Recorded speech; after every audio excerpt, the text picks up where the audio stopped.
morning, top of the morning, top of the morning. You know, it's ugly outside. So what else is the best way to do? It's to have another story day, huh? Another story day, Fat Daddy. Where you going? Where you going, Fat Daddy? You wanna shit up? You wanna shit up? You can't have that. You can't have that. So y'all already know the drill, right? Go ahead and roll up. Get you some drink. Go get you a snack or something. And let's get it with the story time, you know what I'm saying? My experiences up in prison and actually my first experience all up in prison and the things I seen and stuff. I want to keep adding on to this because I know that y'all see that I'm doing very good and y'all seen from the beginning and stuff, but I got folks, like all our numbers combined, is over 100 or some years that we done served in prison, man. And I want to even show their story because these dudes is doing good as hell too, man. And we all had wish when we was younger that we would have known this route would have been the best route. You know what I'm saying? So that's why I said I'm gonna continue with this one. But yeah, man, let's get into our little story time. How Fat Daddy? My life in prison, it wasn't easy. It was very hard. Especially when you first go down. When you first go down, you so used to eating steak, lobster, and whatever else that you eat. You know what I'm saying? And eating noodles ain't like eating noodles on the street up in there. You feel me? So, like, my first week in jail, when I first got caught up, it was hard, man. I couldn't eat for like 2 weeks straight. You know what I'm saying? And then some of the people that was up in there, they cheering us on like, oh man, we seen y'all, man, y'all food. They throwing me food and stuff all under the door, busting down spreads. That was the first time I ever had a spread. And the spread tasted so better than the prison food that was all I was able to eat. You know what I'm saying? Like when they gave me that, my stomach accepted that instead of that bullshit that they was giving us up in there, man. It was crazy. I think my first fight in jail was over a bag of chips, and it's crazy, a motherfucker, they asked me that I want the chips, and then I tell them no, I think I tell them yeah, I tell them yeah, let me get the chips, you know what I'm saying, and he like, nope, and throw them in the trash. But things in jail and prison, it gets so petty, you know what I'm saying, and that's how petty I was. Like, oh, bro, you gonna disrespect me after I just asked for him? Okay, I need that. You know what I'm saying? So, like, it was crazy, man, and that's where a lot of my anger actually came from. Constantly just fighting, trying to get all my frustrations out while I was up in there. And it was myself that put myself in there. So. Alright, man, y'all see where I'm at. Well, I'm at my boy Laundry, man. You know what I'm saying? It's crazy. I got partners with a whole lot of different things going on. Hey, but yeah, I'm at my boy Laundry, man. Let's go up here, get these clothes up here. Let's finish this story. Yeah, man, had to come to my boy Ray though. Told y'all, man, I got partners with all different type of businesses, you know what I'm saying? Got my other partner next door with the laundry, man, and I'm up here at Ray's, man, where it's all at, where it's all good at, you know what I'm saying? Hey, but like, I'm just making a video right now, man, about prison life. So back to what I was saying, yeah, I got in a fight over a bag of chips. So that's how petty things get up in prison, you know what I'm saying? And it's so much stuff that I can just tell y'all, like, I'm not about to be all sugarcoat nothing. Y'all know me, I'm gonna be real about my shit. I was scared to death when I walked up in them cells. But at the end of the day, it was just another learning process, just like how I stepped off the porch, you know what I'm saying, about running the streets. And once I got the hang of it and start seeing how people wiggle and move and shit, oh yeah, it was nothing from there, you know what I'm saying? Only man I'm scared of is God. So we're gonna let Ray catch up on the last video, but that's my boy. Anything y'all need from y'all cell phones or whatever, he can reset, fix, your screen broke, anything, he can get out and get you back going, you feel me? But that's like I said, that's Ray's. He a good one right there. But back to what we doing. So So yeah, man, so I'm in the county jail for what, 3 years, I believe, almost 4, like 3.5 years, fighting my case, you know. And it was a tough one. It was a tough one, you know. They try to make an example out of us because we wasn't even from that that area, you know what I'm saying? So they try to make an example out of us. And so after sentencing and everything, you know, now it's getting real. Now it's time to go to the big house. So y'all know what that means. So, like I said, shit get real. Now I'm at the big house. And it's funny, man, cause you know, I took 2 of the cases or whatever. Well, one of them I got caught up in, and then the other one I took the case on. You know what I'm saying? And that's how I got my 2 strikes or whatever from the second case or whatever.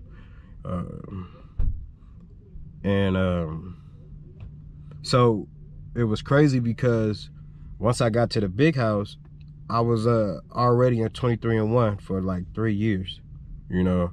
And if you don't know what 23-1 is, that's being in a cell for 23 hours and only come out 1 hour a day. You know what I'm saying? So that's what that is. So I was up in there for 3 years, and I had finally got out before I went to the big house. So by the time I got to Tracy reception, you know, I get up in there, you got LA car, you got the Bay Area car, you got the Northern car, the Serranos. You see all that when you walk up in there is labeled, you know, or they ask you, all right, what are you, whatever, the BGF or whatever, the Bay Area car, they up over there. You know, so you get up in there, they stripping you down or whatever, boy, and you sitting up in these little ass dog kennels, just waiting for them to come get you. But like I said, I was cleared to be back on the GP side, you know, not in the 23-1. I was cleared to be back in the population. So I get to the pen, they throw me back in 23-1. I'm like, bruh, I'm cleared. They called the jail and everything. The jail don't even clear me. So they throw me back up in there. So now I'm back up in there, stressed out. I only get to come out an hour a day and be in a dog cage. What a life, right? Yeah. Let's pause for a minute on the stories, man. So it was some real ones up in here that I know that been in the streets that been loading up them backpacks, boy. Now, and it ain't even mean that you was doing crime. You know what I'm saying? You was probably getting your money in these streets. And when I was asking that question, yes, if you put hundreds up in there, you gonna I guarantee, yes, you're gonna get more. Well, I'm talking about when you just filling up your bag or whatever with hundreds and 20s and 50s, man, whoever said 100,000 plus, you correct, man. That's how I know y'all was getting that loaf, boy. You know what I'm saying? Y'all was correct. Y'all was right on the money when I seen that. I want to tell everybody that said 100,000 and plus, you know what I'm saying? I just wanted to tell y'all, like, hell yeah, you right, boy. You get your money, you know what I'm saying? But yeah, so after you sit in them dog kennels and stuff, and they put me up in that 23-1, yeah, I'm tripped out. So it was this dude that was next door to me. He started breaking out all the windows, and I finally see him bring him out the cell. He was all bloody. He was busting his head all through the windows. He was doing all type of stuff, bruh.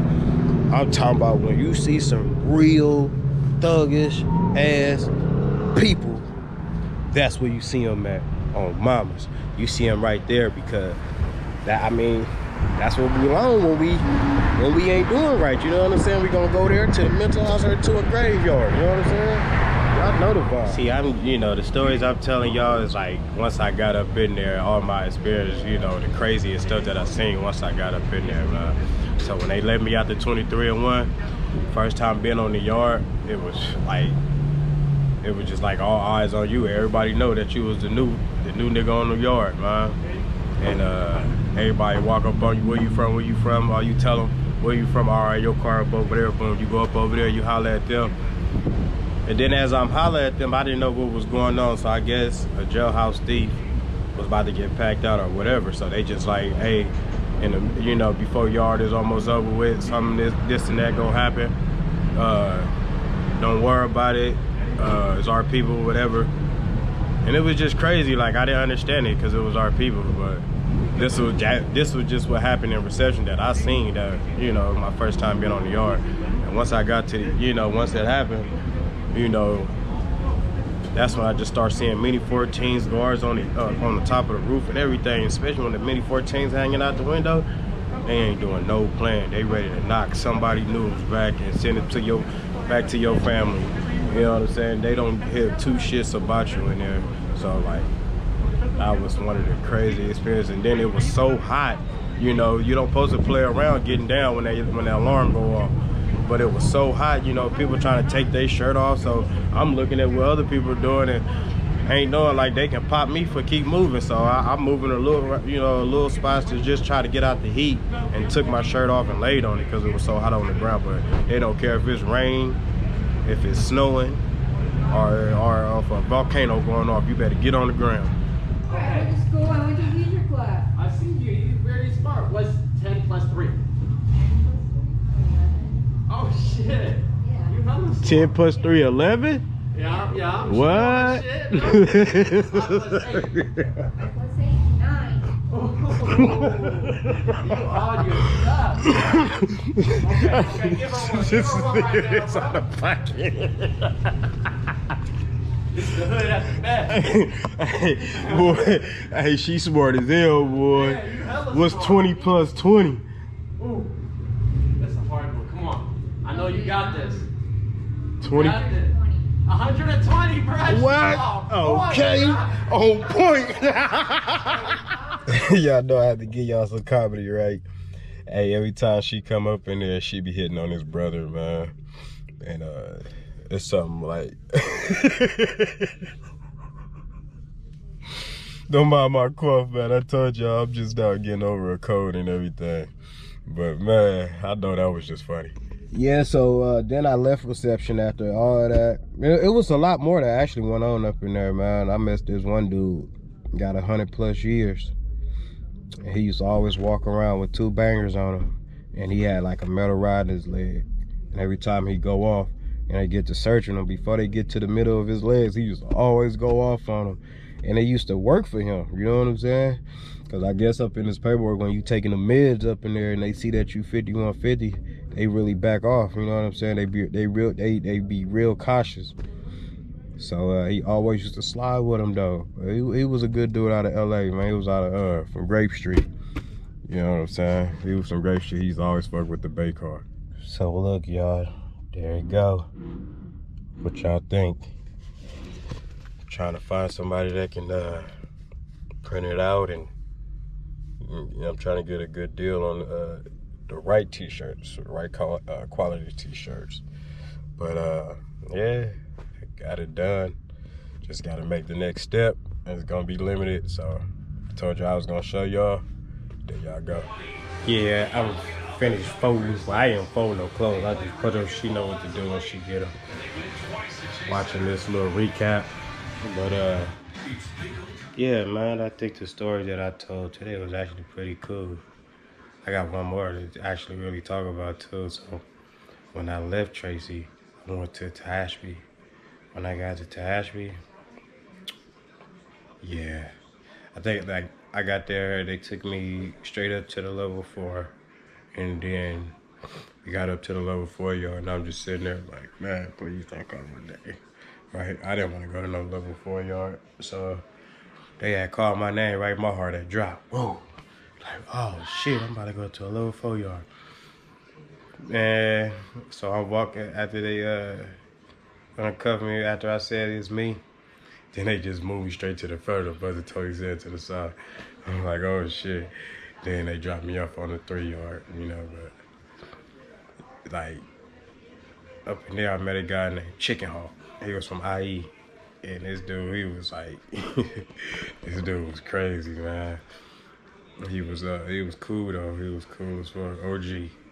You'll never see nobody. I think he was like in his 50s or in his 60s. His body was so cut up, it was crazy. Like he was just so buff and he was just good in shape. Like prison, make sure that they keep you going.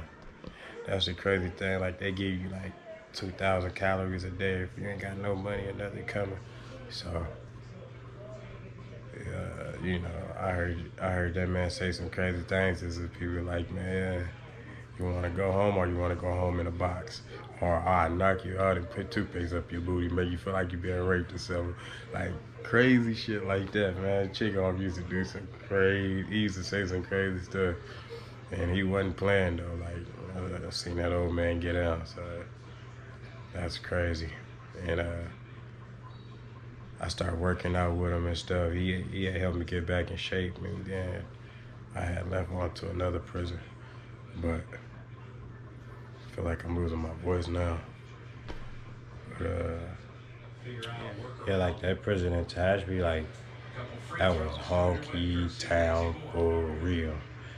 Them white boys up there, they used to say some crazy shit. Like, man, like, do not provoke them white boys up there, man. And I'm talking about like the CO, not the niggas on the yard, but it was lit. I seen some things there that was like, whoa, you know what I'm saying? Like, whoa, but it was going down, and like,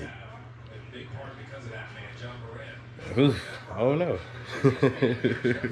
A lot of my stuff, I used to get into it over the basketball court. You know what I'm saying? I used to always get into it at the basketball court. Other than that, I used to like mind my business a lot.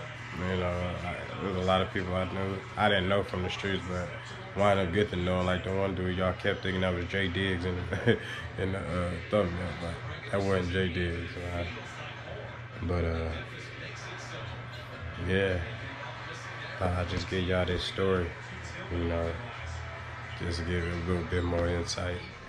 You know, from all that, like when I was up in there, I seen a whole lot. You know, and I know it's like most stories that y'all probably want to hear and stuff.